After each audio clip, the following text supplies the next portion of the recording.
Hello friends, स्वागत है आपका विकेस्टल 2.0 में। आज हम बात करने वाले हैं पर्यावरण का मोस्ट इम्पोर्टेंट थ्योरी क्लास, है ना। देखिए इसको इस वाले आपका जो हमने पढ़ाया जा रहा हो, इसमें से ज़रूर एक दो क्वेश्चंस, 2 या 3 क्वेश्चंस ज़रूर पक्का आपको देखने को मिलेंगे, ठीक है। तो चलिए ज़्यादा देरी ना करते हुए हम चलते हैं, स्टार्ट करते हैं। देखिए पहले जो होता है ऊर्जा की परंपरागत जो सोर्स होता है ना, क्या होता है, ऊर्जा का जो परंपरागत स्रोत जो होता है और जो अनवीनकरणीय, जिसे हम अनवीनकरणीय ऊर्जा बोलते हैं, या इसे हम बोल देंगे नॉन नॉन क्या बोल देंगे, नॉन रिन्यूएबल, है ना, नॉन रिन्यूएबल एनर्जी।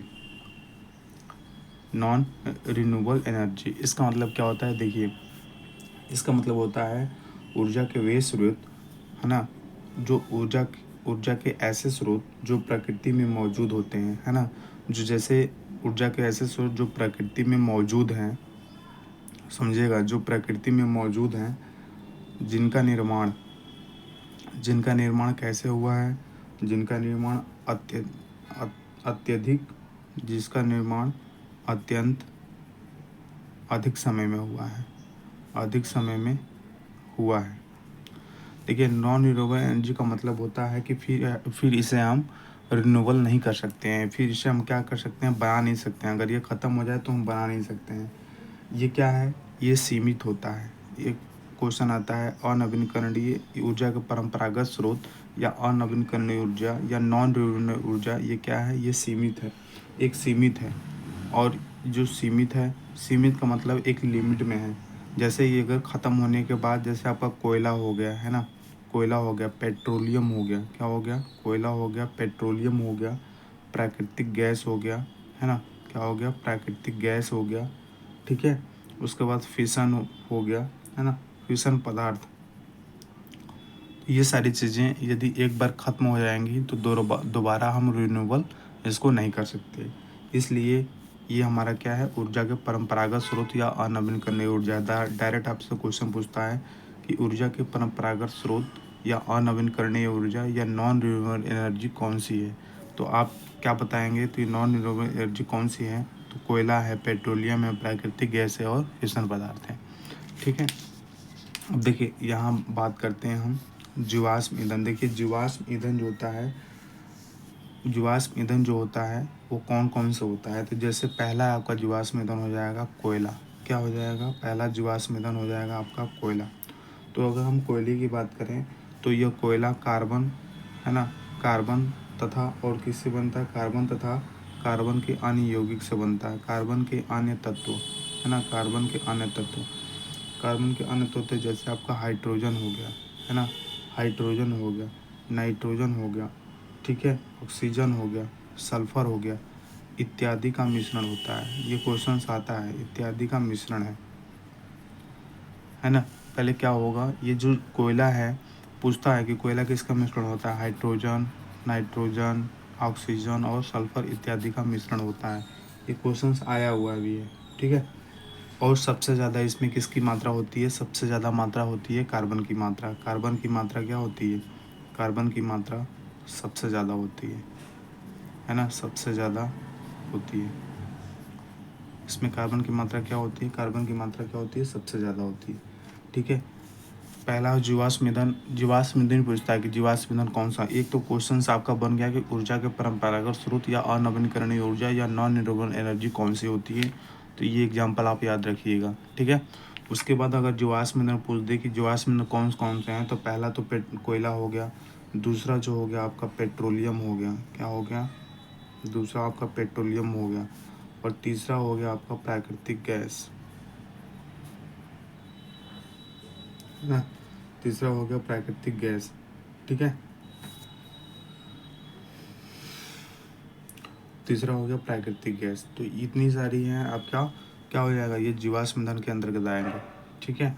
तो जो आपका जो पेट्रोलियम होता है ना, कौन सा, जो पेट्रोलियम है आपका, ये जो पेट्रोलियम होता है, यह काले रंग का एक विशेष गंध वाला तेल होता है। ये काले रंग का विशेष गंध वाला एक तेल होता है ना, जो किसका मिश्रण होता है, हाइड्रोकार्बनों का मिश्रण होता है, हाइड्रोकार्बनों का मिश्रण होता है। किसका मिश्रण होता है, हाइड्रोकार्बनों का मिश्रण होता है। ठीक है, इसके बाद आता है हमारा प्राकृतिक गैस। तो प्राकृतिक गैस भी हमारा कैसा है, जीवाश्म ईंधन के अंतर्गत ही आता है। क्लियर होगी बात? बिल्कुल। तो इससे डेफिनेटली एक क्वेश्चन आपका बनेगा। पहले बोलिएगा कि जीवाश्म ईंधन कौन कौन से हैं, फिर बोलिएगा ऊर्जा का परंपरागत स्रोत या अनवीनकरणीय ऊर्जा कौन कौन सी है। तो ये आप ध्यान में रखिएगा। ठीक है, अब यदि हम आते हैं ऊर्जा के गैर परंपरागत स्रोत या नवीनकरणीय ऊर्जा, जिसको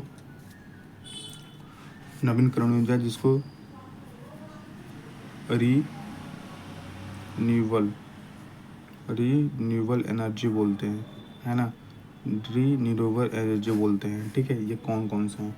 तो इसके अंतर्गत देखिए, आधुनिक समय में जो मॉडर्न में हमारा, जैसे आधुनिक जो हमारा समय चल रहा है, तो इसकी ऊर्जा की मांग काफ़ी बढ़ रही है। ठीक है, इसकी ऊर्जा की मांग काफ़ी बढ़ रही है, क्योंकि इस ऊर्जा से हमारा पॉल्यूशन भी कम होता है ना, और भी अधिक हमारी जो आवश्यकताएं हैं वो पूर्ति हो रही हैं, और पॉल्यूशन का खतरा भी हमारा कम होता जा रहा है। इसमें पहला आता है, आपको ऑप्शनल याद रखना है, जैसे आपका सौर ऊर्जा हो गया। ठीक है, अब सौर ऊर्जा कैसे तो एग्जाम्पल में पूछिएगा सौर ऊर्जा कैसी होती है, तो सौर ऊर्जा कैसी होती है, तो ये रिन्यूएबल एनर्जी होती है ना, इसे हम फिर परिवर्तित कर सकते हैं। क्लियर हुआ बात? बिल्कुल, इसे हम क्या कर सकते हैं, परिवर्तित कर सकते हैं।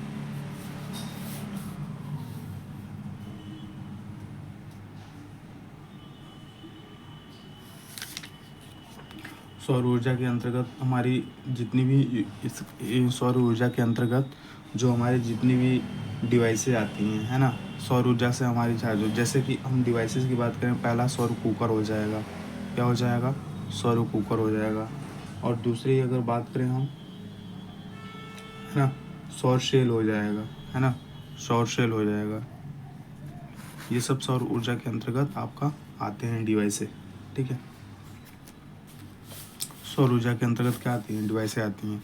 और एक क्वेश्चन पूछता है कि ऊर्जा के गैर परंपरागत स्रोत में कौन सा है, तो आपका जो होता है समुद्र से जो ऊर्जा होती है ना, समुद्र से जो ऊर्जा होती है, तो समुद्र से ऊर्जा भी क्या है, आपकी रिन्यूएबल एनर्जी है। समुद्र से ऊर्जा कौन कौन सी होती है? ज्वारीय ऊर्जा, है ना, ज्वारीय ऊर्जा होगी। दूसरा कौन सा होगा? तरंग ऊर्जा होगा। ठीक है, तीसरा कौन सा होगा? महासागरीय ऊर्जा होगा। कौन सा? महासागरीय ऊर्जा होगा।